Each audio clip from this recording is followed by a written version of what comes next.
Boa noite, todos sejam bem-vindos. Esse momento de culto de oração nós temos toda semana, graças a Deus por isso.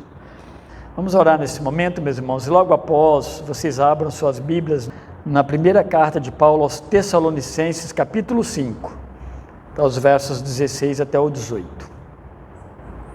Senhor nosso Deus, nós o amamos, Pai. Nós o amamos, meu Deus, tão somente porque o Senhor nos amou primeiro. E, ó Deus, colocou amor no nosso coração, ó Deus, nos ensinou sobre o amor altruísta, o amor doador. Ainda, Deus, relutamos, porque somos pecadores. Relutamos muitas vezes, ó Deus, em amar, em cuidar, ó Deus, em nos doar. Mas agradecemos ao Senhor, Pai, porque se temos amor no nosso coração, é fruto da grande obra redentora do Senhor. Muito obrigado, Pai. Estamos aqui nessa noite para um tempo de culto como igreja ao Senhor. Desejamos, Pai, adorá-lo e que o Senhor possa, Deus, receber, ó Deus, as nossas preces, as nossas orações, ó Deus, por causa de Jesus Cristo. Ele é aquele que media, ó Deus, a nós diante do Senhor. E pela intervenção do Teu Santo Espírito, Deus, que transmite ao Senhor, Pai, os nossos gemidos, as nossas orações muitas vezes, ó Deus, não tão claras, mas para o Senhor, ó Deus, tudo fica muito claro. Muito obrigado, meu Deus, obrigado pela palavra do Senhor, que nós podemos abrir, ler, ó Deus, e dela receber, ó Deus, orientação e direção para as nossas vidas, para os nossos afazeres, para as nossas decisões. Obrigado, meu Deus, ensina-nos a sermos cristãos, bons servos, ó Deus. Ensina-nos, ó Deus, a adorar ao Senhor e a servi-lo, ó Deus, com fidelidade de vida. Louvado seja o Teu nome, ó Deus. Recebe nossas orações e fala ao nosso coração por meio da Tua palavra, no nome de Jesus Cristo. Amém. 1 Tessalonicenses, capítulo 5, versos 16 a 17. Eu não tenho pregado, meus irmãos, às quintas-feiras, um livro da Bíblia, como nós fazemos regularmente, destacado alguns textos apenas, e hoje fiz assim também. Diz assim, então, estou lendo na século 21. Alegrai-vos sempre, orai sem cessar, sede gratos por todas as coisas, pois essa é a vontade de Deus em Cristo Jesus para convosco. Essas são as palavras de Paulo nessa carta aos Tessalonicenses, nesses versos aqui. Claro que aqui não resume todo o contexto da carta, que é maravilhosa, vale a pena a gente ler. Paulo vai escrever então duas cartas à igreja, ou às igrejas, aparentemente uma igreja lá em Tessalônica, regiões ali próximo da Galácia, mas Tessalônica hoje é chamado de Salônica. Ela existe, essa cidade, e ela é na Grécia, ali parte norte ali, região talvez da Macedônia, não conheço muito aquela região lá, mas essa cidade existe ainda hoje na região lá da Grécia. Nessa primeira carta, há muitos que estudam essa carta, eles entendem que é difícil extrair um tema central, porque tem cartas que é fácil, ou tem livros que é fácil, você lendo ele, você já tem uma percepção de alguma coisa muito central, em toda a carta, em todo o livro, mas não é o que acontece em Tessalonicenses. Parece que é uma dificuldade, embora a carta é clara, ela é objetiva, mas se extrair um tema central dela, não, mas talvez você consiga tirar dela alguns temas bem centrais que Paulo quer tratar. Mas pode ser que quando ele escreve, então, ele tenha em mente alguns perigos, por causa do contexto. Então ele tem em mente os perigos que, por certo, já estavam presentes na igreja, pelo menos ali próximo, era perceptível, quem chegava na igreja ou na cidade, percebia talvez algumas dessas questões que assolava, a igreja ali de Tessalônica. Havia ameaça do paganismo, por exemplo, qualquer lugar o paganismo era uma ameaça. vocês entenderem, meus irmãos, um pouco, basta vocês quando lerem Atos, quando Paulo chega em Éfeso, vocês lembram o que aconteceu lá? Eu vou falar, vocês vão se lembrar. Quem não se lembrou ainda vai se lembrar. Quando Paulo chega lá e prega o Evangelho, aquelas pessoas ouvindo o Evangelho, muitas delas, mas muitas pessoas, a igreja de Éfeso deve ter sido uma igreja muito grande com o passar do tempo, ao ponto até de que João, ele vai pastorear, o apóstolo João, vai pastorear a partir de Éfeso e possivelmente vai morrer ali naquela região. E ali, quando Paulo chega pregando o Evangelho, se eu não estou enganado, bem no começo, não vou citar o livro de Atos ali, mas Paulo vai chegar lá e ele começa a pregar e as conversões começam a acontecer. O que é perceptível? Ali havia o grande templo, o templo da grande deusa Diana ou Artemis, e as pessoas se convertendo começam a julgar seus livros, idólatras obviamente, né? Relacionado a essas coisas, as magias, começaram a julgar tudo fora, e diz lá inclusive em quantia, né? Uma quantia enorme de dinheiro, mas não era só isso, o povo tinha muitos nichos, faziam muitas coisinhas, penduricalhos, né? Cordões, talvez pulseiras que colocava no corpo, relacionado à deusa Diana. Aquilo provocou, meus irmãos, ali uma parafernália, o negócio foi feio na cidade, ao ponto de Paulo ser agredido ali com seus companheiros, por causa de tudo isso que acontece. Então, não era somente os judeus, que era grande parte, eram os judeus que perseguiam, mas também os pagãos. E eles diziam o seguinte: olha, essa crença está chegando e nós estamos perdendo, a cidade está perdendo a sua riqueza, porque as pessoas pararam de comprar o quê? Esses santinhos, essas coisas, esses cordões, né, relacionado à deusa Diana. Então, além do paganismo, que sempre estava presente, aparentemente o perigo maior, ele residia na ameaça judaizante, ou seja, dos judeus. E aí a gente pode pensar tanto judeus de fora da igreja, quanto judeus de dentro da igreja. Os de fora perseguiam porque de fato eles não criam, né? Não aceitavam haver um outro grupo de adoradores de Deus, mas que considerassem Cristo como Deus ou Filho de Deus, ou a divindade de Cristo. Isso era um problema para o judeu. Então isso já começou a crescer lá na Judéia, e agora, nos tempos de Paulo, ao mesmo tempo que o Evangelho alcançava o mundo antigo, também os judeus estavam em todo o mundo antigo. Paulo pregava sempre nas sinagogas primeiramente, depois que ele ia pregar ao gentio. Mas havia os de dentro da igreja, e aí era um grande problema, porque esses dentro da igreja se converteram a Cristo, mas eles acrescentavam alguns atos cerimoniais judaicos para a salvação. Por exemplo, a circuncisão. Nesse tempo aqui, meus irmãos, provavelmente já tinha acontecido aquele encontro em Jerusalém, no capítulo 15 de Atos, em que se decidiu que não se cobrasse coisas mais dos gentios que se convertiam, a não ser algumas coisas mais simples, que não tinha a ver com essa questão de guardar a lei. Mas ainda havia as perseguições, e essas internas, elas eram muito piores. Para vocês terem uma noção, por exemplo, a carta aos Gálatas, e a Galácia, embora fique um pouquinho distante, mas está próximo ali daquela região de Tessalônica. Na Galácia, para os Gálatas, Paulo vai escrever uma carta bem clara e bem nítida, né? O teor da carta contra esses abusos dos judaizantes dentro da igreja. E Paulo vai falar, né, dessas questões da salvação por Cristo Jesus e não necessidade das práticas legais que o judeu praticava.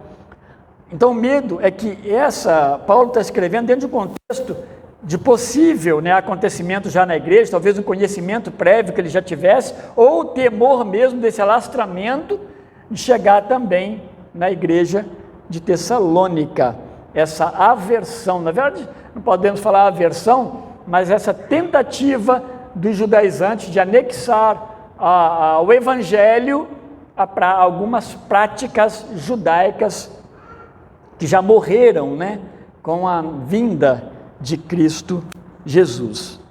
Então, a carta, se a gente for pegar alguma coisa bem central, ela vai objetivar, fortalecer a fé desses irmãos ali da igreja de Tessalônica, trazendo eles para a esperança verdadeira, e para o único que de fato pode dar esperanças para eles, que eles já conheciam, que é Cristo Jesus.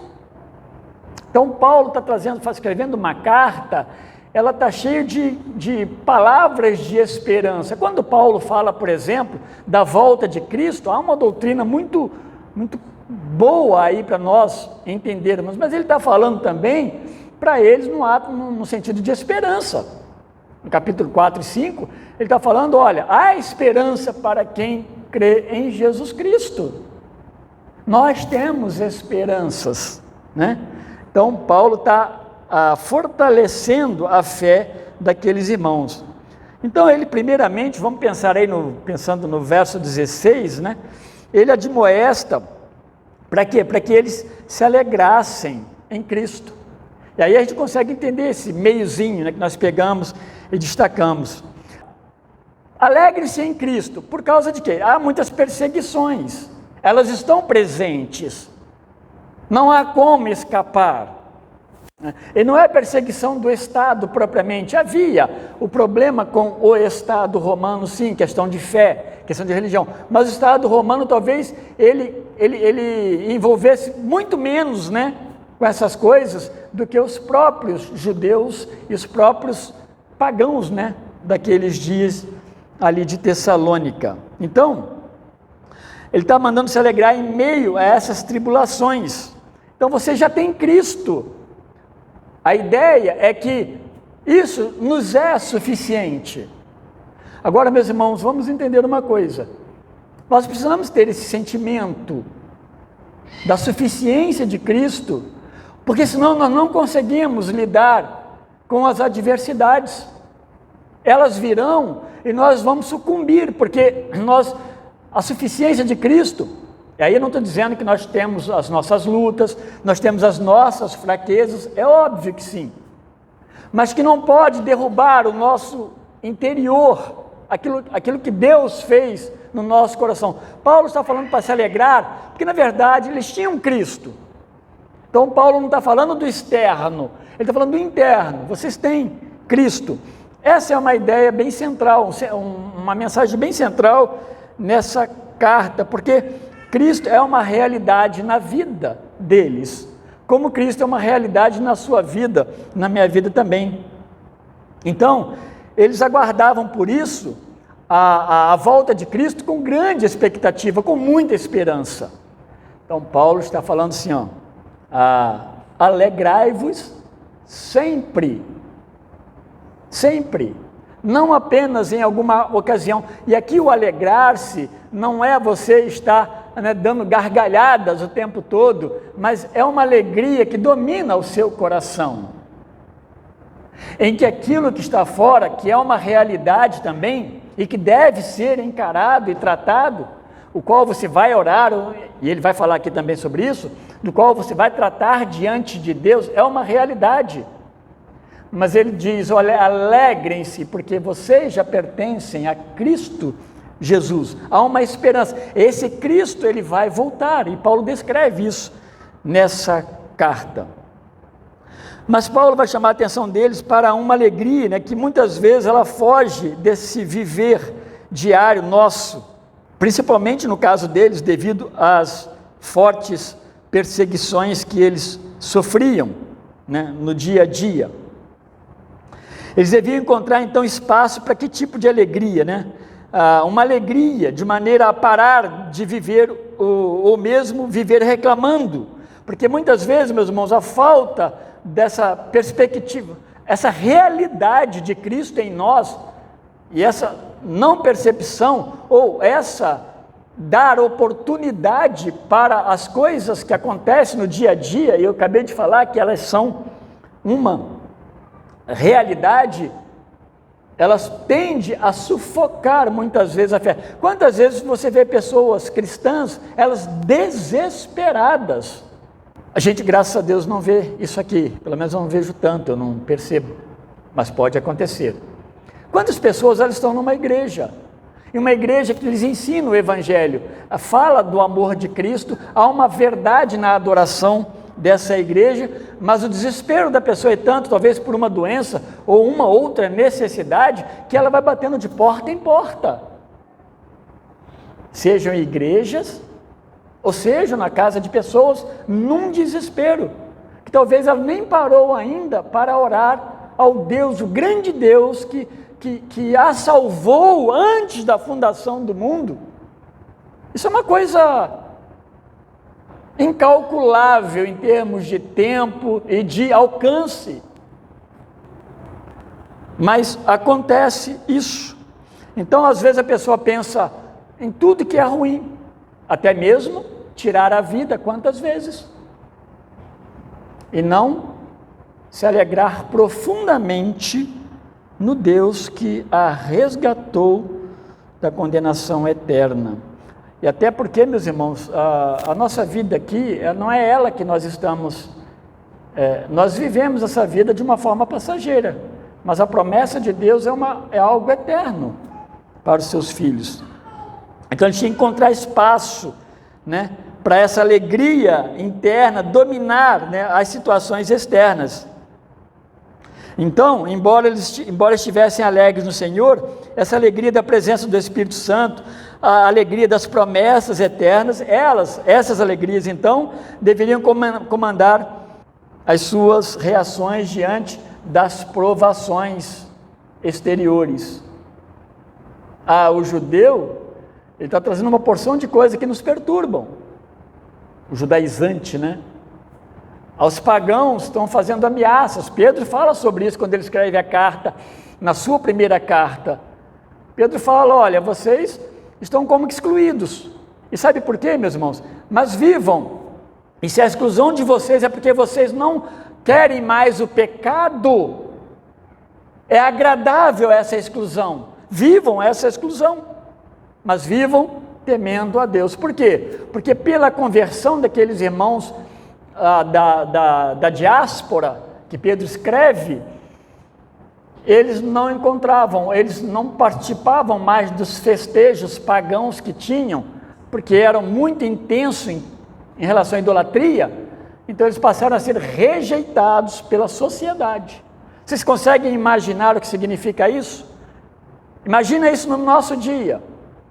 No seu prédio, está lá embaixo alguma coisa escrito assim: olha, o fulano do apartamento, o João do apartamento 15, ele é cristão. Só isso. Então, significa o seguinte: olha, não devem conversar com ele. Ele é cristão. Ele não apoia as coisas que nós apoiamos, as novas leis que têm surgido aí para beneficiar o homem. Ele não apoia porque ele diz que na Bíblia, a Bíblia condena tal coisa. É assim, mais ou menos nesse tom. Então, se dermos voz às tristezas que nos rodeiam, não faríamos jus ao que Deus nos proporciona em sua redenção. Eu escrevi isso aqui, e estou citando como eu escrevi, que é reflexivo. De fato, se dermos voz às tristezas que nos rodeiam, não faríamos jus ao que Deus nos proporciona em sua redenção, porque é muito grande. É um tesouro, meus irmãos, que nasce no nosso coração de fato, que não tínhamos e passamos a ter.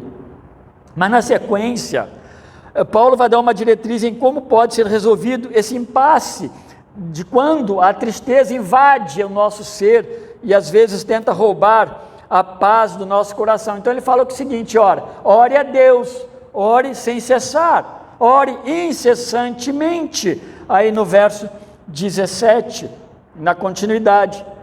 Então, se há problemas, né, alegrem-se no Senhor. E como resolver os problemas? Orem incessantemente a Deus, porque a oração, meus irmãos, ela nos deixa nus diante do Pai, e ela enche o nosso coração de alegria e paz. Eu sei que você sabe o que significa isso.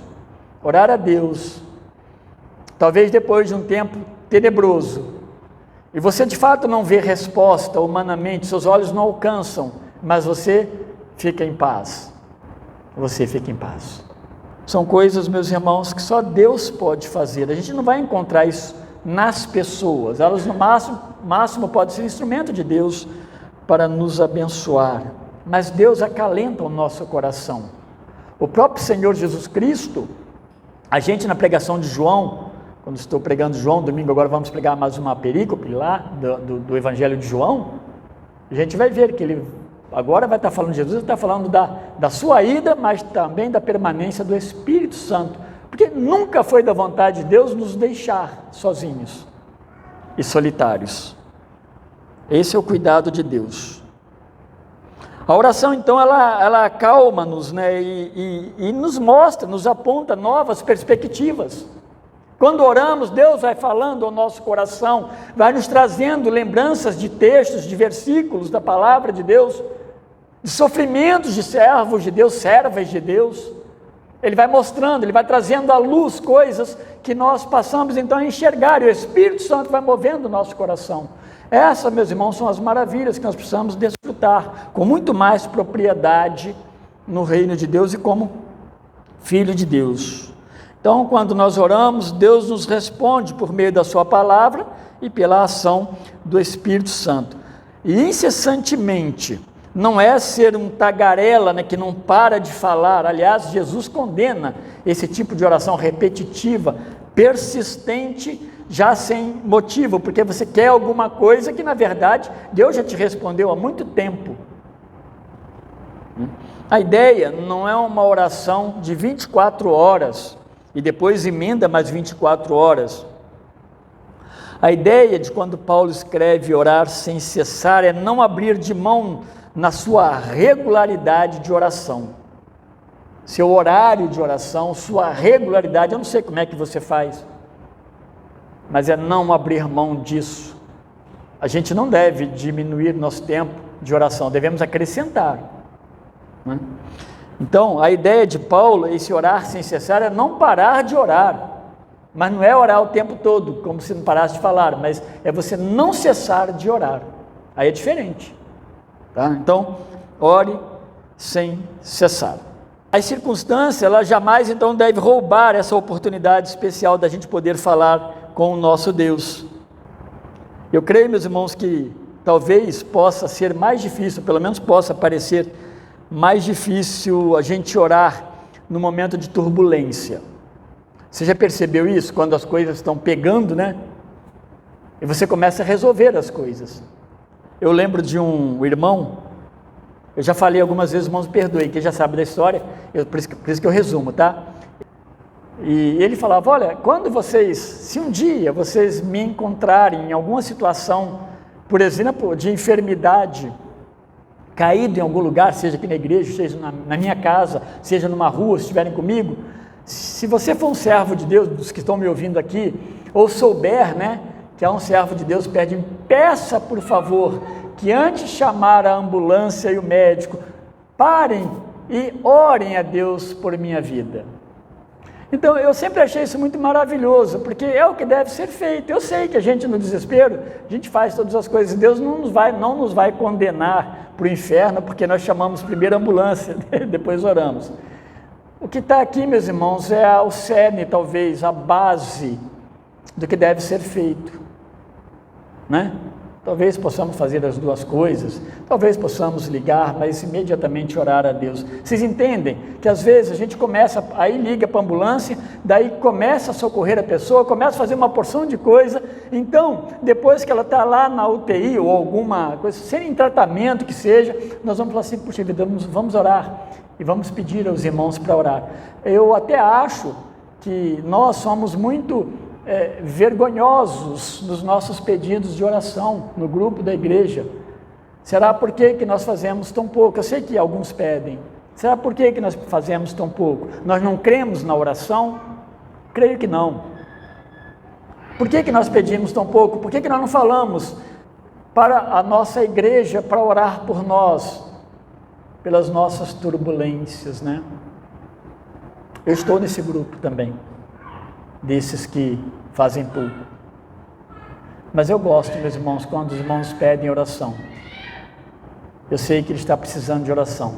E eu me sinto no dever, de fato, de orar a Deus. As turbulências, então, elas vão sempre buscar ofuscar a nossa fé, a nossa aproximação de Deus. Se nós dermos atenção às turbulências, nós vamos correr o risco de nós buscarmos soluções em nós mesmos.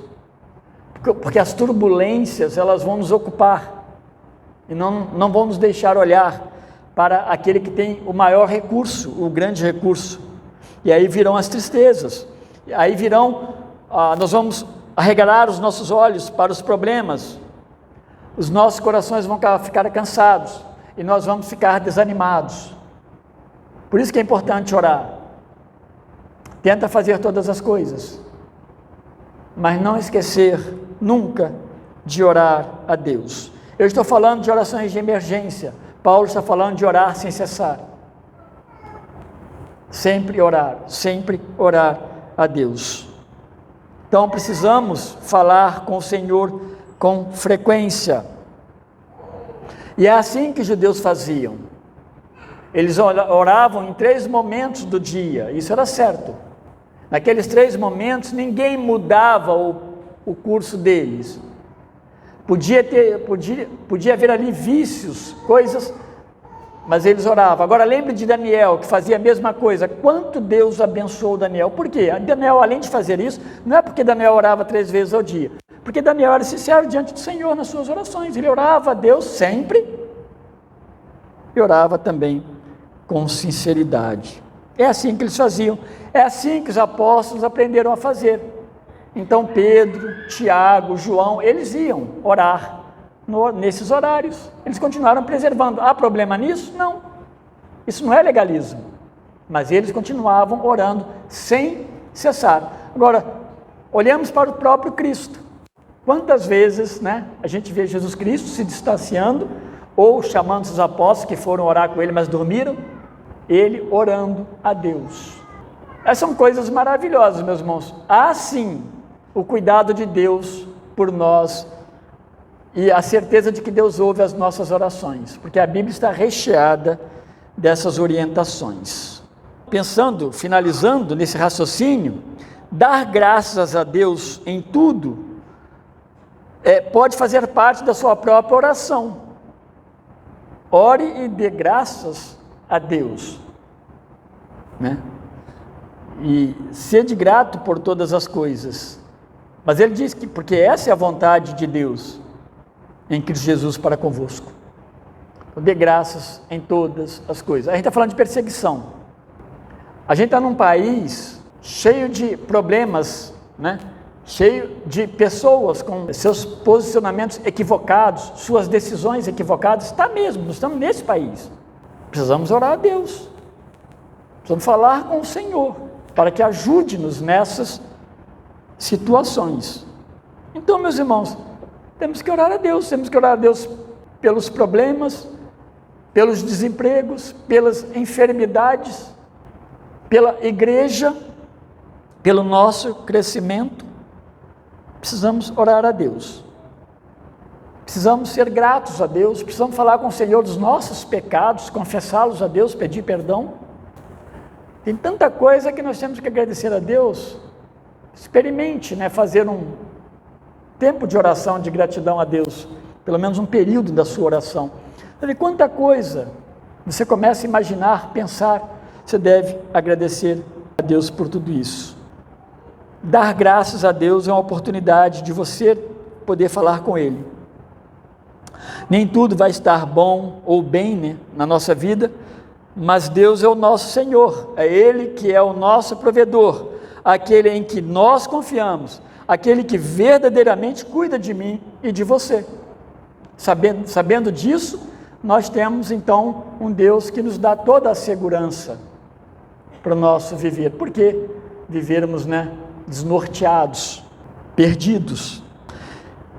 Eu vou terminar com isso, Qual adversidade seria tão horrível que me fizesse permanecer na tristeza, que me fizesse parar de orar, e que não me permitisse que eu fosse grato a Deus? Que tipo de perturbação ou turbulência poderia ser capaz de fazer isso na minha vida? Então, dar graças não é, então, uma atitude apenas motivacional. O que Paulo está falando aqui, ele não está fazendo algo apenas motivacional. Paulo não é um motivador, ele é um pregador do Evangelho. E se o Evangelho não for a nossa maior motivação, não haverá quem te motive. Não haverá cafezinho da manhã com alguém que vai fazer você ficar melhor. Precisa ser Deus. E somente Deus. E a gente precisa exercitar isso. Então, dar graças não é algo motivacional apenas, mas um reconhecimento de que o Senhor, de tudo e de todos, continua soberanamente no controle, o Senhor do céu e da terra. E, portanto, e por esse motivo que eu continuo seguro, tá? E as minhas orações chegam até Ele. Deus nos abençoe, meus irmãos.